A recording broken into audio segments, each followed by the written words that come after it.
One day, in retrospect, the years of struggle will strike you as the most beautiful. Being entirely honest with oneself is a good exercise.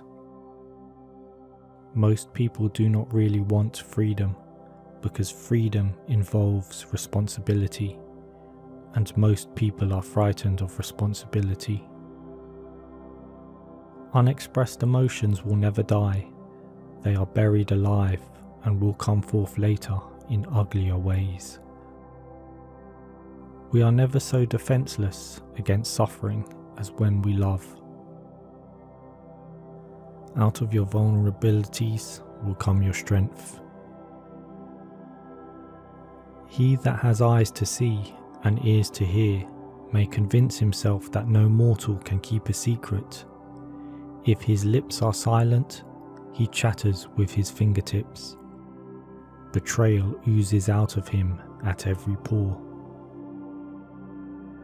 Where does a thought go when it's forgotten? A woman should soften, but not weaken, a man.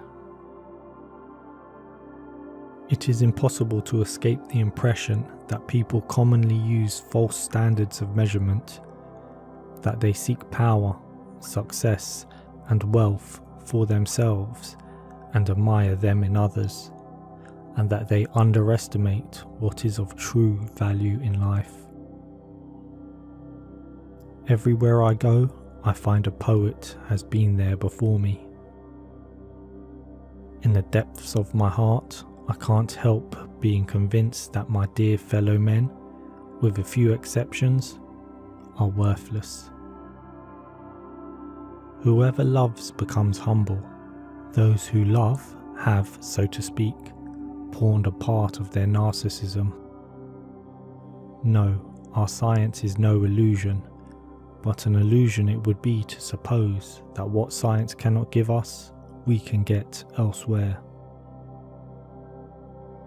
Life, as we find it, is too hard for us.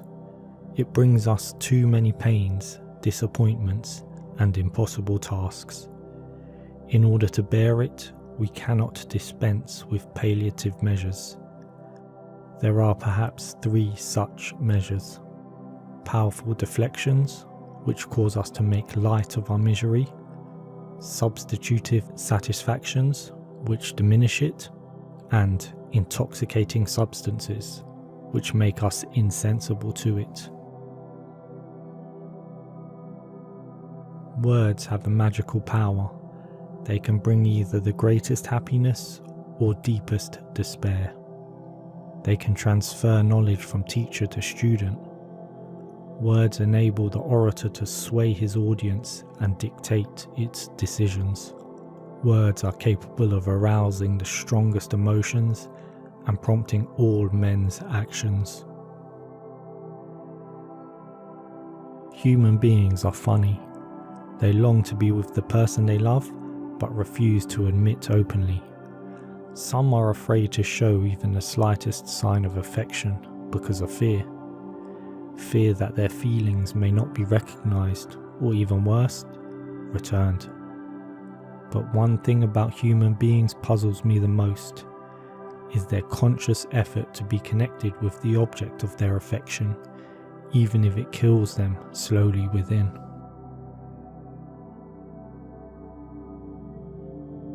The virtuous man contents himself with dreaming that which the wicked man does in actual life. It is that we are never so defenseless against suffering as when we love, never so helplessly unhappy as when we have lost our loved object or its love.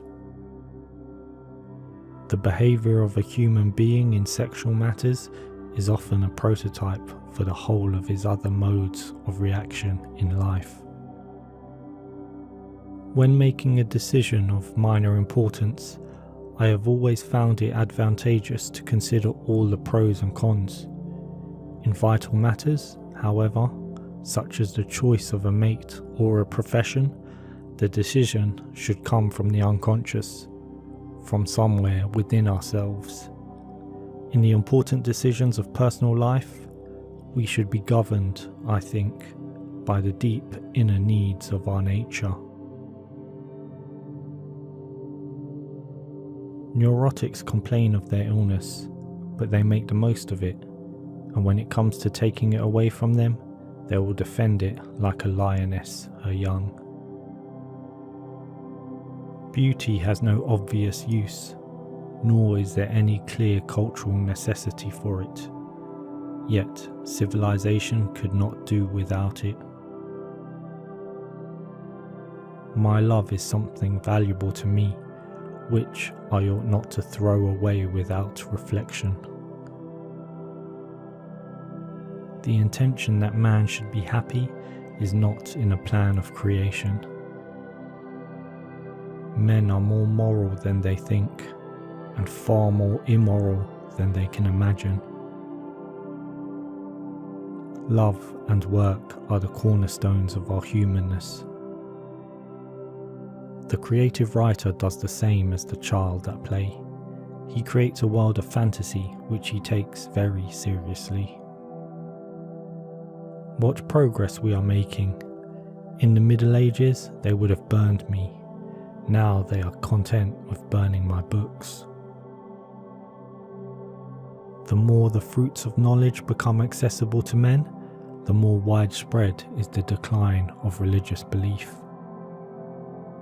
Loneliness and darkness have just robbed me of my valuables. A man should not strive to eliminate his complexes, but to get into accord with them. They are legitimately what directs his conduct in the world. The interpretation of dreams is the royal road to a knowledge of the unconscious activities of the mind. Poets are masters of us ordinary men in knowledge of the mind, because they drink at streams which we have not yet made accessible to science. When a love relationship is at its height, there is no room left for any interest in the environment. A pair of lovers are sufficient to themselves. The ego is not master in its own house. A complete absence of sex is the only thing that can be properly considered sexual deviance. Everything else is just a matter of taste. We are threatened with suffering from three directions: from our body, which is doomed to decay; from the external world, which may rage against us with overwhelming and merciless force of destruction; and finally, from our relations with other men. This last source is perhaps more painful to use than any other.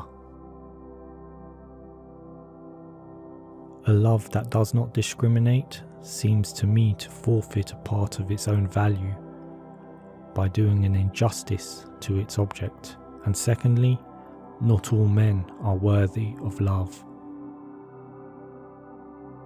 Neurosis is the inability to tolerate ambiguity. Men are strong so long as they represent a strong idea. They become powerless when they oppose it. Illusions commend themselves to us because they save us pain and allow us to enjoy pleasure instead. We must therefore accept it without complaint when they sometimes collide with a bit of reality against which they are dashed to pieces. Instinct of love toward an object demands a mastery to obtain it, and if a person feels they can't control the object or feel threatened by it, they act negatively towards it. Public self is a conditioned construct of the inner psychological self.